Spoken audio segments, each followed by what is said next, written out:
Dutch Golden Age Unveiled. Imagine stepping out of the bright Florida sun and into a world of deep shadows and golden light. The air changes. The century changes.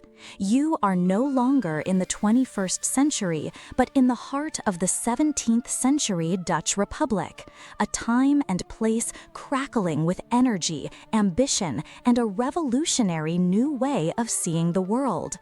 This is the experience offered by Art and Life in Rembrandt's Time, an extraordinary exhibition at the Norton Museum of Art, featuring the world-renowned Leiden Collection. This isn't just a room full of old paintings, it's a time machine.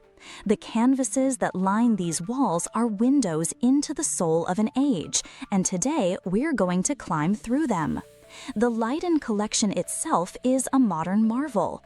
Assembled by the American collectors Thomas S. Kaplan and Daphne Reconati Kaplan, it is the largest and most significant private collection of Dutch Golden Age art in the world. Its focus is laser sharp, the art of Rembrandt and his circle, the masters who defined an era. Having these works together, accessible to the public, is an unparalleled opportunity to understand not just the artists, but the very fabric of the society that produced them. So, to truly appreciate the genius on display, we first have to understand the world that birthed it. We have to go back to the Dutch Republic in the 1600s. For centuries, this small, waterlogged corner of Europe had been under the thumb of the powerful Spanish Habsburgs. But after a brutal 80-year struggle for independence, the 7 northern provinces emerged victorious, forming the Dutch Republic. This victory unleashed a tidal wave of change. Suddenly, this tiny nation was a global superpower. Its ships, part of the mighty Dutch East India Company, or VOC, dominated international trade routes, bringing back unimaginable wealth from Asia, Africa, and the Americas. Amsterdam became the bustling, chaotic, and incredibly wealthy hub of the world economy. The world's first stock exchange was founded there. Fortunes were made and lost overnight. Think of the infamous tulip mania, where single tulip bulbs were sold for more than the price of a grand house, a perfect example of the speculative fever that gripped the nation. This explosion of wealth created something entirely new in the art world, a new kind of patron. For centuries, the primary commissioners of art had been the church and the monarchy. They wanted grand, imposing works that glorified God or the king. But in the Protestant Dutch Republic, the church frowned upon opulent religious imagery, and there was no powerful central court. Instead, power and money resided with a new class: the merchants, the bankers, the guild members, the successful craftsmen. These were practical, proud, and newly rich citizens who wanted art that reflected world, values, lives. They didn't want soaring altarpieces. They wanted portraits of themselves and their families, scenes of their bustling cities and orderly homes, and still lives that showed off their prosperity. This shift created a democratic, consumer-driven art market unlike anything the world had ever seen. Artists were no longer just servants to the powerful. They were entrepreneurs, creating works on spec to be sold in open markets, just like any other commodity. This period wasn't just an economic golden age, it was a golden age of science and discovery. The Dutch were at the forefront of innovation. Antony van Leeuwenhoek, a draper from Delft, was grinding lenses and discovering the microscopic world of animalcules. Christian Huygens was developing the pendulum clock and discovering the rings of Saturn with a telescope he built himself. Dutch cartographers were creating the most accurate and beautiful maps the world had ever seen. This scientific mindset, this obsession with observing and documenting the world with empirical precision, bled directly into the art. Dutch painters developed an almost fanatical devotion to realism. They studied the way light reflected off a silk dress, the intricate patterns of a Persian rug, the delicate translucence of a wine glass, the subtle subtle emotional flicker in a person's eye. They were, in their own way, scientists of the visible world, using paint and canvas instead of lenses and brass instruments. Their studios were laboratories of light and perception. So, when you look at these paintings, you're not just seeing a pretty picture. You're seeing the product of a unique historical moment. You're seeing the pride of a newly independent nation, the engine of a global capitalist economy, the values of a rising middle class, and the intellectual curiosity of the scientific revolution, all converging on the canvas. It was a society that celebrated the individual, the domestic, and the material world in a way that had never been done before. This was the fertile ground from which a generation of artistic giants would sprout. And at the center of it all was a miller's son from the city of Leiden, a young man who would not only master the art of his time, but would redefine the very possibilities of what a painting could be. His name was Rembrandt von Rijn, and his revolutionary vision is where we're headed next. Block 2. Rembrandt's Revolutionary Vision. Stepping into the heart of the exhibition, we move from the broad context of the Dutch Golden Age to the intense, focused vision of its greatest masters. And any discussion of this era must begin and end with one name: Rembrandt. Born in Leiden in 1606, Rembrandt von Rijn was more than just a painter. He was a psychologist, a storyteller, and a magician of light. While his contemporaries were perfecting the art of depicting the external world with breathtaking accuracy, Rembrandt turned his gaze inward. He was obsessed with capturing the internal world, the complex, messy, and profound landscape of human emotion. His primary tool was the dramatic interplay of light and shadow. But for Rembrandt, this was no mere stylistic trick. It was a narrative device. Light in a Rembrandt painting is an active character. It doesn't just illuminate, it reveals. It carves a face out of the darkness, highlighting the wisdom in a wrinkled brow, the vulnerability in a downturned lip, or the spark of an idea in a scholar's eye. His shadows are just as important. They conceal, they suggest mystery, and they create a profound sense of intimacy, drawing the viewer into a private, contemplative space. Look at his famous self-portraits.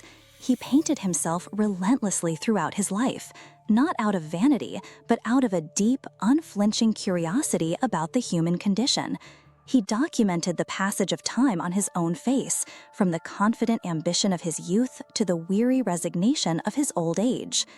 Another key to his genius was his revolutionary handling of paint itself. While many of his contemporaries favored smooth, polished surfaces that concealed the artist's hand, Rembrandt reveled in the physical substance of paint. He applied it in thick, sculptural layers, a technique known as impasto. You can almost feel the texture of wrinkled skin or the glint of gold embroidery because the paint itself rises from the canvas to meet the light. This technique wasn't just for show. It was a way of making his subjects feel more tangible, more physically present, more. He wasn't just painting an image of a person, he was building a presence on the canvas. But Rembrandt didn't work in a vacuum. The Leiden Collection brilliantly showcases him alongside his peers, rivals, and students, creating a rich dialogue between their different styles. His earliest and most significant rival was Jan Lievens. Working side by side in Leiden, and possibly even sharing a studio, the two young artists pushed each other to new heights. For a time, their styles were so similar that experts still debate the attribution of certain works. Lievens often worked on a larger scale, with a bolder, more dramatic flair. Seeing their work together, you get a sense of two brilliant young minds engaged in a fierce creative competition, each borrowing from and challenging the other. Then there is Gerrit Dou, who was Rembrandt's very first pupil. If Rembrandt was the master of psychological depth and expressive brushwork, Dou became the undisputed master of meticulous detail. He became the leader of a school of painters known as the Frena Scalata, or fine painters. Looking at a Dou painting is like looking through a magnifying glass. Every single detail is rendered with astonishing precision, from the delicate fuzz of a peach to the individual threads of a carpet. His surfaces are smooth as glass with no visible brushstrokes, creating a perfect jewel-like illusion of reality. His genre scenes, small, intimate paintings of everyday life, were wildly popular. They often contained hidden symbolic meanings, known as hidden emblems, that would have been easily understood by a 17th century viewer. A birdcage might symbolize a trapped lover, a snuffed-out candle might represent the fleetingness of life, and an unmade bed could hint at moral laxity. These paintings weren't just snapshots of daily life, they were moral lessons and clever visual puzzles for the discerning collector. The contrast between Rembrandt's rough impasto and Doe's polished perfection beautifully illustrates the incredible diversity of the era. And this diversity is reflected in the various genres that flourished. Portraits, of course, were the bread and butter for many artists, a way for the wealthy merchant class to immortalize themselves and project an image of sober piety and worldly success. History paintings, depicting scenes from the Bible or classical mythology, were still considered the most prestigious genre, and it was here that Rembrandt showcased his unparalleled ability to stage dramatic human narratives. And then there were the still lifes, which became a uniquely Dutch specialty. These weren't just random assortments of objects, they were carefully composed meditations on wealth, pleasure, and mortality. A vasprasanda, or ostentatious still life, would be filled with luxury goods, gleaming silver, exotic fruits, expensive Venetian glass, all celebrating the owner's prosperity. But often, nestled among these treasures, you'd find a skull, an hourglass, or a wilting flower. This was the hocus pocus, a powerful reminder that all worldly possessions and pleasures are temporary, and that death comes for everyone. In one canvas, you see the central tension of the Dutch Golden Age, the celebration of earthly success and the sober awareness of its fleeting nature. This is how the art and life of the time were inextricably linked. Every brushstroke tells a story not just of the subject, but of the society that valued it. This is how the art and life of the time were inextricably linked. Every brushstroke tells a story not just of the subject, but of the society that valued it. Block 3. Beyond the Canvas, Life and Legacy. We've journeyed through the bustling streets of 17th century Amsterdam. We've peeked into the quiet, light-filled studios of Leiden, and we've stood before the penetrating gaze of Rembrandt himself. What we discover is that the art of the Dutch Golden Age is so much more than a collection of historical artifacts. Its legacy is a living, breathing thing that continues to shape how we see the world, and its themes resonate with our own lives with surprising and profound relevance. So, what is the enduring power of these 400-year-old paintings? Why do they still captivate us in our hyper-modern digital age? First, the Dutch Golden Age fundamentally changed the business of art. The shift from church and state patronage to a vibrant open market created the blueprint for the modern art world. It established the idea that art could be for everyone, a part of the home, a personal possession that reflected individual taste rather than institutional power. This democratization of art, this focus on the everyday, paved the way for countless later movements, from the realism of the 19th century to the way contemporary artists document the mundane and beautiful aspects of our own lives. The DNA of a Dutch genre scene can be found in a modern photograph of a family dinner or a quiet city street at dawn. The influence of the artists themselves, particularly Rembrandt, is immeasurable. His radical use of light and shadow, his psychological depth, and his expressive brushwork have been a source of inspiration for generations of artists. Vincent van Gogh, for example, revered Rembrandt, once writing that he would gladly give up 10 years of his life to be able to sit in front of a Rembrandt painting for 2 weeks with only a crust of dry bread to eat. You can see Rembrandt's influence in the dramatic lighting of a film noir movie, in the raw, emotional honesty of a portrait by Lucian Freud, and in the way a modern photographer uses a single light source to sculpt a subject's face. He taught us that the most powerful stories are not always the grandest, but the most deeply human. Beyond their artistic influence, these works offer a powerful lesson in the art of looking. In an age of infinite scrolling and fleeting images, the work of a like Gerrit Doe forces us to stop. It demands that we slow down and pay attention. It rewards close, patient observation, revealing a world of astonishing detail and hidden meaning that is invisible to a passing glance. This is a skill that is more valuable now than ever. These paintings teach us to find beauty and significance in the small, quiet moments of life. The way light falls on a loaf of bread, the concentration on a woman's face as she reads a letter, the simple, profound beauty of domestic tranquility. They remind us that our own everyday lives are filled with moments worthy of being seen, captured, and cherished. Furthermore, the universal themes explored in these canvases transcend time and culture. When we look at a still life, we are confronted with the same questions about mortality and the meaning of our possessions that preoccupied the 17th century Dutch merchant.